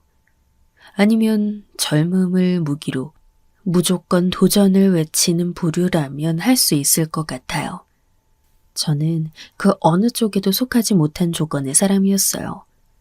그런데 단칼에 거절하지 않고 내심 고민했던 것은 만약 더 나이 들었을 때 그때 두려워하지 말고 도전해볼 걸이라고 후회할 제 자신이 걱정돼서였습니다. 아내와도 진지한 대화를 많이 나눠봤고 제 자식들의 의견 또한 가리지 않고 들었어요. 3개월을 꼬박 고민하며 지생 끝에 저는 새로운 일을 해보기로 하고 회사를 나왔습니다. 그리고 그분과 함께 의기투합하여 회사를 차렸죠. 첫 1년은 이렇다 할 성과라고 할 것도 없이 아주 정신이 쏙 빠질 만큼 헐레벌떡하며 살았습니다. 그리고 조금 더 시간이 지나자 가시적인 성과들이 보이기 시작했어요. 잘 풀리면서 사업의 규모가 커졌습니다. 그때부터 더 큰 회사의 업무 공간을 만들기 위해 작업에 들어갔습니다. 신중하게 재본 끝에 사무실 자리로 임대가 난 빌딩으로 거처를 옮겨갔죠. 그 전보다 몇 배로 더 회사의 몸집이 커졌어요. 사실 그만큼 돈이 되어주고 있었다기보다는 제가 운영을 해보니까 일단은 기본 사이즈를 키워놔야 그만큼 능률적으로 일을 처리할 수 있으며 종국에는 회사의 수익률로 연결될 것이라 여겨졌기 때문에 일부러 무리한 측면도 있었습니다. 짐작이 맞아 떨어진 건지 운이 따라주었던 건지 회사는 점점 번창해갔고 맨 처음에는 그분과 저를 포함하여 총 5이었던 직원이 이젠 40명 정도가 되었어요. 저희 사무실로 통하는 빌딩 입구에 안내석이 설치되어 있었기에 경비원도 채용하게 되었습니다. 원래 2분이 초창기부터 오셔서 계속 계셨는데 한 분이 그만두시게 됐더라고요. 저한테 이번 주가 마지막 출근이라면서 그렇게 말씀해 주셔서 알았습니다. 인사 담당자 직원이 워낙 알아서 잘하고 있었기에 저는 대체 인력 잘 구하라고 그렇게 말을 해뒀었죠. 그러고 나서 2주 지났던 때였을까요? 새로 오신 경비원 분이 계시더라고요. 저는 그냥 그런 줄 알고 오갈 때 인사하면서 하루 이틀 그렇게 지냈습니다. 그러다 인사 담당자가 저한테 정식으로 그 새로 오신 경비원분을 소개시켜줬어요. 그런데 정면에 가까이서 보니까 왠지 낯이 익은 겁니다. 그리고 그 경비원의 이름이 특이하게 석씨로 시작한다는 걸 알고는 제 머릿속에서 깨달음이 울렸죠. 제가 비록 학창시절 저와 어울렸던 친구들의 모든 이름이나 선생님들의 조남을 기억하지 못하더라도 이 친구만은 분명하게 기억하고 있었어요. 제가 나온 중학교 이름을 말하면서 맞냐고 하니까 새로운 경비원, 그 친구의 표정에 난처함이 어리더라고요. 그때 눈치를 챘죠. 이 친구는 제가 옛날 그때 그 가난뱅이 녀석이었음을 진작 알아보고 있었다는 것을요. 이렇게 만난 것도 참 인연이네. 대한민국 땅덩어리 좁다지만 어떻게 그 세월이 흘러 이렇게 딱 맞닥뜨릴 수가 있어? 제가 말하는 것에도 그저 어색하게 웃으며 고개를 끄덕이는 게 전부였어요. 제가 아는 사이라고 하니까 인사 담당 직원이 깜짝 놀라더라고요. 그리고 사무실로 올라가는 길에 저에게 조심스레 질문을 날리더군요. 혹시 불편하시거나 별로 달갑지 않은 관계이셨을까요? 직원의 말에 저는 생각이 잠겼습니다. 불편하거나 별로 달갑지 않거나 라는 표현. 아마 그 친구와의 우연한 재회에 따라부는 꼬리표로는 손색이 없었습니다. 좋은 기억 속에 자리한 녀석은 아니었거든요. 만약 그랬었다면 그 친구가 절 알아보았을 때 먼저 아는 체를 하며 반가운 내색을 했을 거예요. 그게 아니더라도 회사 대표와 관리 경비원으로 만나게 된 것에 민망함을 느끼는 것 정도였겠죠. 하지만 제 앞에서 몹시도 난처한 기색을 숨기지 못하고 전전긍긍한 데는 그럴 만한 과거가 있었기에 그랬던 것입니다. 저는 문득 용케 제가 누구인지 알아보았음에도 고개를 숙이며 보였던 그 친구의 태도가 새로 얻은 일자리를 잃고 싶지 않아 하는 것 같다는 추측이 들었어요. 다른 감정이 앞서는 것보다도 일자리라는 현실을 지키고자 하는 것 같았죠. 담당 직원에게 물어보니 채용을 앞두고 너무나도 간절해 보여서 다른 후보분들보다 더 열심히 하실 것 같아 뽑았다는 겁니다. 저는 근무 시간에 그 친구와 관련된 옛날 생각을 이렇게 저렇게 머릿속으로 늘어놓다가 퇴근할 때 일부러 그쪽으로 들려보았어요. 사실 그쪽을 지나치지 않고도 주차장으로 갈 수 있었지만 전 그렇게 하지 않았죠. 너무 오래된 일이라 그때의 순간들이 많이 흐릿해져 있었기에 아까는 그 친구를 보고도 특별한 반응이 일지 않았는데 가만히 앉아 돌이켜보니 옛 생각으로 울컥 이렇게 우라통이 치밀어 오르고 말았던 것입니다. 갑자기 어디 다시 면상이나 보자 라는 다짐이 들어서 발걸음을 옮겼습니다. 자리에 앉아있던 그 친구가 제가 앞으로 다가가니까 벌떡 일어나 서더라고요. 참 많이 늙은 모습이었어요. 제가 7살 때 국민학교에 입학했기 때문에 그 친구보다 엄연히 따지면 한 살이 적은 나이였는데요. 액면가로 보자면 한 살이 아니라 적어도 5살 정도는 연상으로 보였어요. 만약 그 석이라는 나름 특이한 성과 조합된 이름이 아니었다면 전 눈치채지 못했을지도 모르겠습니다. 저보고 우물쭈물하면서 뭐 지시하실 것이라도 조심스럽게 말하길래 제가 그랬어요. 아니, 그런 건 아니고 그동안 잘 지냈냐? 너무 오래간만인데 아까는 인사도 제대로 못했단 생각이 들어서. 대답은 않고 어색하게 고개만 주걱거리더군요. 저와 눈 마주치지 않으려고 시선을 비스듬히 내리깐 모습에 기분이 문득 이상해졌습니다. 어렸던 그 시절에는 저보다 분명 키가 컸던 것으로 기억나요. 그랬었는데 이젠 저보다 반뼘 이상 키가 작았고 덩치도 약간은 왜소한 편이었습니다. 어쩌면 제 기억 속에서 부풀려져 있었을지도 모르겠네요. 당시에는 저보다 힘이 월등하였고 더 앞서 있던 친구였으니까요. 세상에, 어떻게 하면 내가 차린 회사에 경비원으로 다 들어올 수가 있냐? 이런 기막힌 우연이 다 있나? 넌 언제까지 의정부에서 살았어? 난 고등학교 졸업하면서부터 떠났었는데. 야, 너 보니까 진짜 옛날 생각들 절로 떠오른다. 여전히 어색한 기운을 지우지 못한 표정으로 제 말에 고개를 조금씩 끄덕이며 맞장구를 쳐주던 그 친구는 제 입에서 옛날 생각이라는 말이 떨어지자마자 갑자기 안색이 급격하게 어두워지면서 눈알을 굴렸습니다. 아주 불안해 보였죠. 나 지금 여기 회사 대표로서 말하는 거 아니야. 옛날 그때 널 알고 지냈던 동창으로 말을 건네고 있는 거지. 지금은 너도 말 편하게 해. 제 말이 떨어지기가 무섭게 그 친구는 눈을 크게 뜨더니 제가 눈치챌 수 있을 만큼 마른 침을 꿀꺽 삼켰습니다. 미안했어. 정말로 미안했다. 첫 마디가 그것이었어요. 미안하다는 말. 기억이 안 난다느니 하는 종류의 것이 아니라서 전 정말 다행이라고 그 순간에도 어렴풋이 생각을 했어요. 하지만 갑작스럽게 쏟아진 말에 당황해서 가만히 있었죠. 그랬더니 친구가 이어서 말을 또 하더라고요. 진심이야. 진짜로 미안하게 생각하고 있어. 내가 어렸을 때 그땐 정말 무식했었다. 못돼 처먹은 심보를 갖고 있었기에 너에게 심한 말을 무참히 뱉었던 거야. 나에게 다른 저희나 악의 따윈 없었어. 그저 철이 없고 생각이 너무 짧았던 것뿐이야. 정말 미안한 일이었다고 난 그렇게 생각을 한다. 애절하게까지 보이는 그 친구의 눈빛에서 저는 옛날 그때의 순간을 겹쳐보았어요. 저를 향해 사과해. 거렁뱅이 거지 새끼라서 미안하다고 그렇게 말을 하란 말이야. 이렇게 외쳤던 옛날 그때의 그 친구가 갑자기 떠오른 것이었죠. 아주 옛날 일이었지만 난 분명하게 내 과오를 기억하고 인정하고 있어.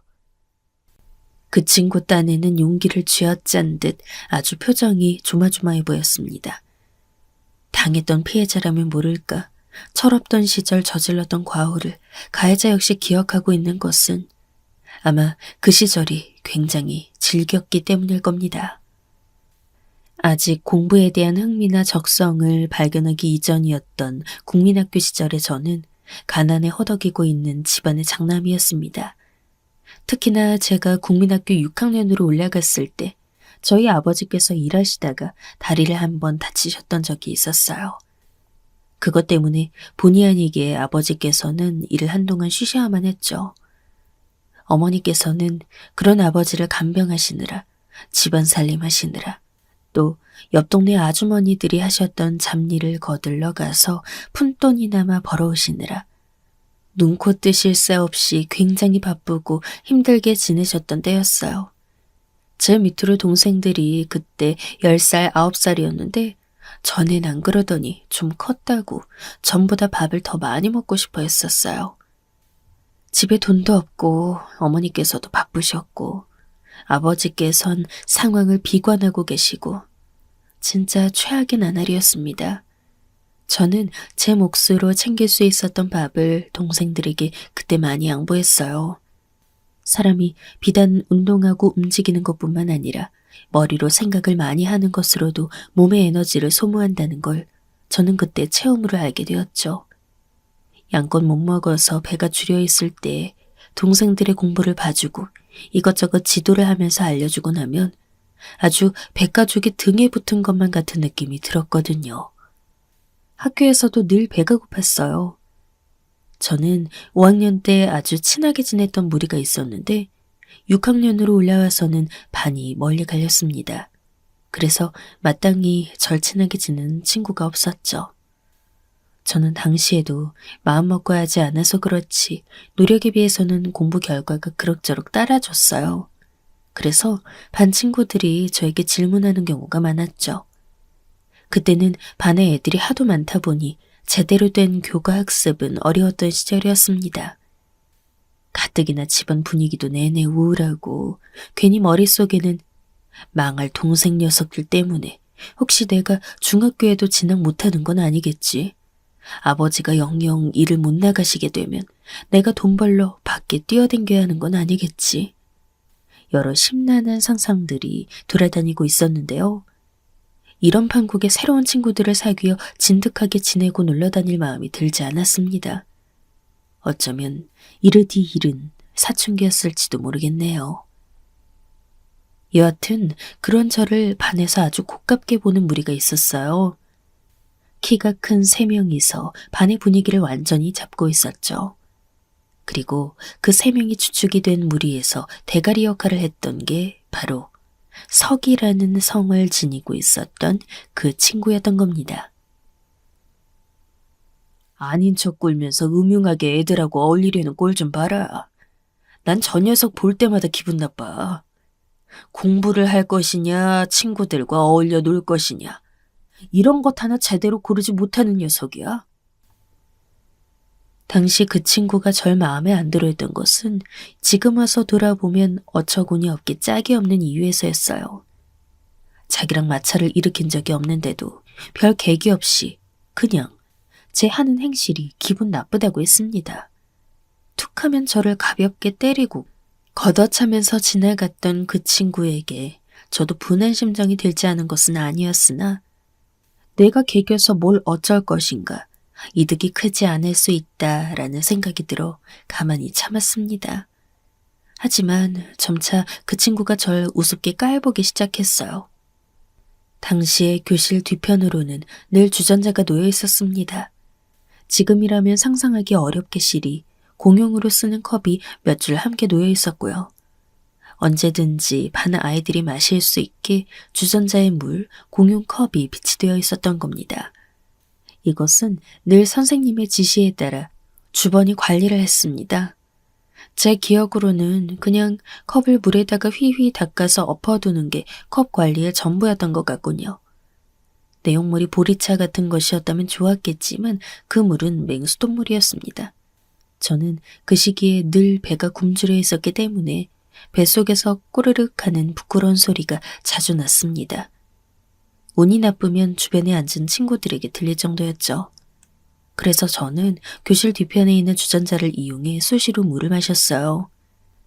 제발 꼬르륵 소리가 나지 않길 바라면서, 그리고 이걸로 허기가 조금이나마 달래지기를 바라면서요. 그런데 어느 날 학교 길을 가고 있는데 누군가 뒤에서 절 걷어차는 바람에 전 순식간에 바닥에 나동그라졌습니다. 거센 발길질을 가한 것이 누구인가 금세 확인해 봤더니 바로 그 친구였죠. 넘어져 있는 저를 그 친구는 가소롭다는 표정으로 내려다봤어요. 뭐야, 난 길을 걷고 있었을 뿐인데 왜 발로 차는 거야? 시끄러워. 야, 이 거지 새끼야. 물을 얼마나 처먹는지. 넌 우리 학급에 피해를 입히는 거지 새끼인 거야. 알아들어? 그 친구의 말에 제가 심장이 철렁거렸던 것을 분명히 기억합니다. 그 거지 새끼라는 말, 그리고 물을 마신다는 것. 저를 그동안 그 친구가 지켜보고 있었다는 사실에, 그리고 또 한편으로는 들켰다는 마음에 수치심이 들어서 얼굴이 뜨거워졌습니다. 너 때문에 주번이 물을 한 번 떠올 수 있는 걸 2번을 가야 하는 거잖아, 이 거지 새끼야. 넌 우리 학급과 이 학교에다 대고 사과를 해야 돼. 제가 반박은 못하고 가만히 있자 그 친구가 신나서 더 떠들어댔었죠.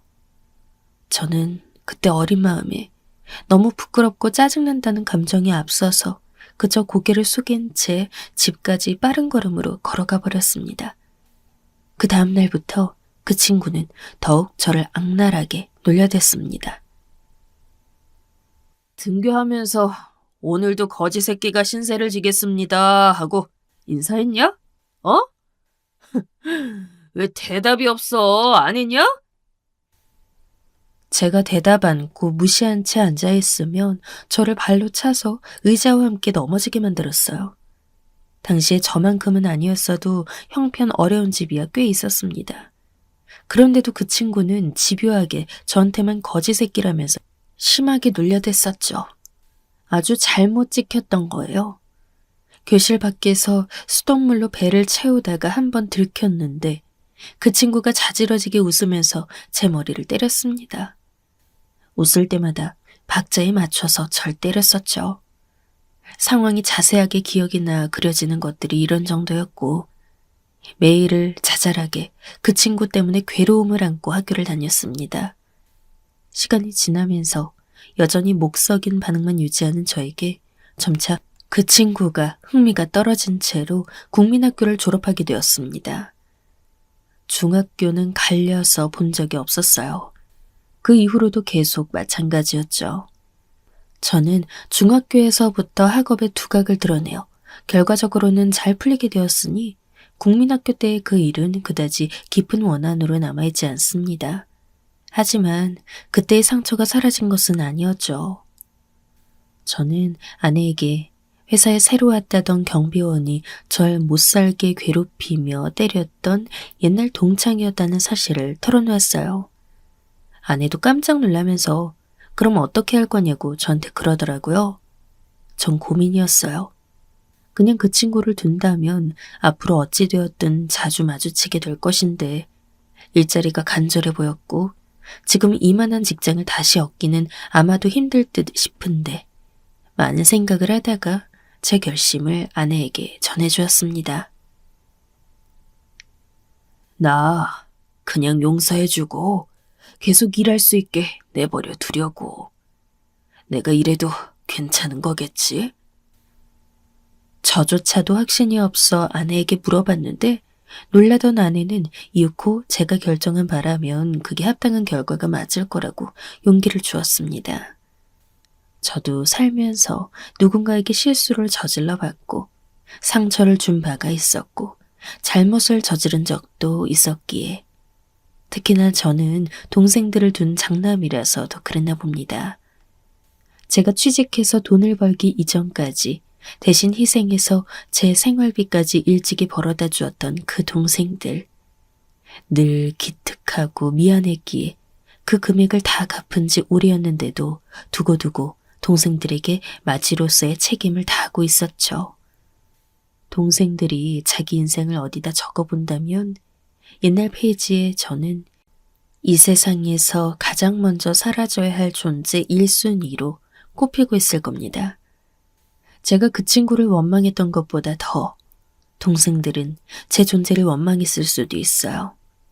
그리고 만약 동생들이 그 친구의 처지에 놓여 있다면 저는 철없을 때의 일이었으니 한 번만 제 동생들 선처해달라고 했을 것 같더라고요. 인과응보라는 말을 참 멋지다고 여기고 있긴 하지만 관용이 모든 것을 너그러이 덮어버릴 수 있다는 것을 믿었습니다. 그 믿음이 더 강했고 그렇게 저를 움직이도록 만들었어요. 저는 일부러 며칠 그 친구를 마주치는 동안 아무런 말을 안 하고 있었어요. 저에게 목례 인사를 보내는 그 친구의 시선이 저에게 따라붙는 것을 당연히 알면서도 말이죠.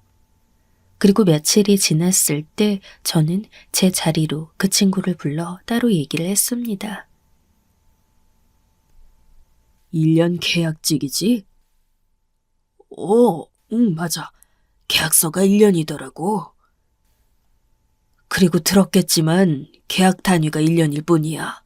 너랑 같이 일하고 계신 분도 지금 근무하신 지 이제 꽤 되는걸. 제 이야기에 그 친구의 표정이 아리송해지더니 눈이 점점 커지더군요. 그게 나한테 그런 말을 하는 의미가 뭔지. 뭐겠어. 앞으로 계속 일 잘해달라는 거지. 옛날 옛적 일은 그 의정부 촌동네에 묻어두고 이제 서울에서 새로운 인연 만들어 가보자. 제가 오른손을 앞으로 내밀자 맞은편에 앉아있던 그 친구가 아주 천천히 자기의 오른손을 내밀어 제 손을 맞잡았어요. 그 순간 그 친구의 눈에서 고인 눈물을 보았습니다. 그리고 들려온 건 고맙다는 말 한마디였어요. 그것이면 된 것이었습니다. 저에게 꾸벅 인사를 하고는 다시 근무를 하러 내려가 보는 그 친구의 뒷모습을 보면서 저는 후련함을 느꼈습니다. 아쉬움이나 남은 분노 따위 없이 깨끗한 마음인 것에 저 스스로 다행이라는 생각이 들었어요. 악연이었던 것과는 별개로 그 친구가 자기 소임은 잘 해내더군요. 싹싹하고 예의 바르고 체력이 좋았습니다. 처음 몇 달은 그래도 저랑 왠지 모르게 어색한 기운을 두고 지냈었는데 시간이 흐르면서 점차 그런 게 사라졌어요. 휴게 시간 같을 때 둘이 이런저런 대화를 짧게 나누기도 했죠. 저의 유년 시절을 알고 있는 사람, 동양이라서 그때 그 동네를 알고 있는 사람이 있다는 게 은근히 신기하고 얘기거리가 많아지는 느낌이었습니다. 제가 어느 날은 여동생에 대한 고민이 있어서 그런 얘기를 슬쩍 하게 됐어요. 사실 제 여동생이 이혼한 후로 계속 방황하고 있었거든요. 그래서 저와 아내가 여간 신경 쓰는 게 아니었어요. 다시 재혼하고 싶다고 말은 잘 하는데 그러면서 누굴 만나는 건 힘들어했어요. 결혼 실패에 대한 좌절이 그만큼 강했었던 거죠. 옛날 첫사랑 오빠를 찾고 싶다고 하질 않나. 요새도 영 이상한 소리만 해대는 게 불안하다. 어디 사는 오빠라고만 알고 동네 슈퍼 앞에서나 자주 마주쳐서 친해졌던 것이었지. 이름이 김명진이라는 건 외에는 이제 기억나고 아는 게 없는데 뭘. 에휴, 내가 눈치로 보건대 그런 사람이 있는지 아마 직접 찾아다녀 본 모양이야. 제가 한 번 얘기한 건 아니었고 여러 번 여동생에 대한 이모저모를 풀었던 건데요. 하루는 여동생이 자꾸 첫사랑 타령을 하고 있어서 그 얘기를 전해줬더니 듣고 있던 그 친구의 표정이 오묘해지는 겁니다. 슈퍼? 아, 가만. 그거 혹시 내가 아는 동생인가? 우리 같은 동네 살았던 한 살 아래 동생인데 그 집하고 우리 집하고 친했어서 아직까지도 연락하려면 가능한 사이인데. 그런데 이름이 명진이가 아니라 영진이야. 김영진. 설마 혹시나 싶었는데 여동생에게 이 얘기를 해줬더니 지푸라기라도 잡고 싶다면서 근황이나마 알고 싶다고 그 사람이 맞는지 확인해달라는 거예요. 그래서 그 친구를 통해 연락을 해봤죠. 그 친구도 자신의 어머니를 통하고 어머니의 친구분과 통하고 추정되는 그 사람의 가족과 통하고 당사자와의 연결을 부탁한 것이었습니다. 몇 달이 걸쳐서 시도해 본 것이었죠. 그랬더니 이거 완전히 말도 안 되는 일이 일어났습니다. 여동생이 어렸을 때 혼자 절절히 짝사랑했던 동네의 첫사랑 오빠가 맞았을 뿐더러 결혼을 했었다가 그 부인이 교통사고를 당해서 일찍 가버리는 바람에 다시 재혼을 하지도 않고 자식도 없이 혼자 그러고 살고 있다는 거예요. 게다가 그쪽에서 싫다 그러면 무효인데 그쪽 역시도 어렴풋이 저희 여동생이 기억난다면서 한번 만나보고 싶다는 뜻을 청해왔어요. 그 지난 세월 이름도 잘못 기억하고 있었던 첫사랑을 다시 만난 여동생은 놀랍게도 다시 만나자마자 다시 반했다고 하더라고요. 연애할 때부터 싸워댔던 꼴이 영 마음에 안 들었던 놈하고 결혼해서 가족들의 속을 뒤집어 놓고는 기어이 이혼했던 여동생인데 자기 첫사랑 앞에서는 그때 그 시절의 어린 소녀로 돌아간 것 마냥 수줍고 행복한 미소만 연신 짓고 있더라고요. 제 동생이지만 너무 당황스러웠습니다. 이러리가 아닌데. 그 후로 여동생은 완전히 활기를 되찾았어요. 머리 싸매고 있던 저희 아내의 근심도 덩달아 사라졌죠. 두 사람은 급할 거 없이 느긋하게 만남을 이어가기로 한 모양이었습니다. 그런데 여기서 또 놀라운 점이 있었습니다. 여동생의 첫사랑은 모 회사의 대표였는데요. 하도 일에 치여 살아 재혼을 안 한 것도 있었죠. 그런데 이 대표가 알고 보니까 저와 전 직장을 함께 뛰쳐나와 회사를 시작했던 전직 대리, 저의 동업자와 안면이 있던 사이였습니다. 정말 세상 좁다면서 깜짝 놀랄 수밖에 없었어요. 이런 인연이 신기하다면서 대표가 저희 회사와의 거래 계약을 먼저 청해왔습니다. 저희 회사 입장에서는 그야말로 수지 맞는 일이었죠. 별 기적 같은 일이 다 일어났다고 저희 다 얼싸안고 기뻐했습니다. 그 가운데 빠질 수 없는 사람이 바로 그 친구였습니다. 네가 그 사람이 맞는지 확인해주겠다고 나서줬던 게 이렇게나 큰 결과를 불러왔다.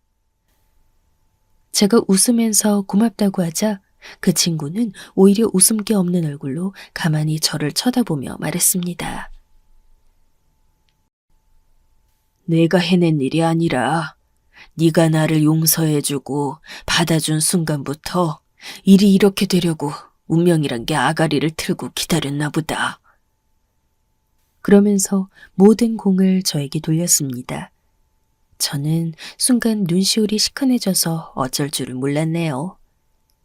이제 함께 앞으로 다가올 행복을 기다리자고 제가 그랬습니다. 함께 누리자고요. 저에게 이제 그 친구는 둘도 없는 소중한 인연이었기 때문입니다.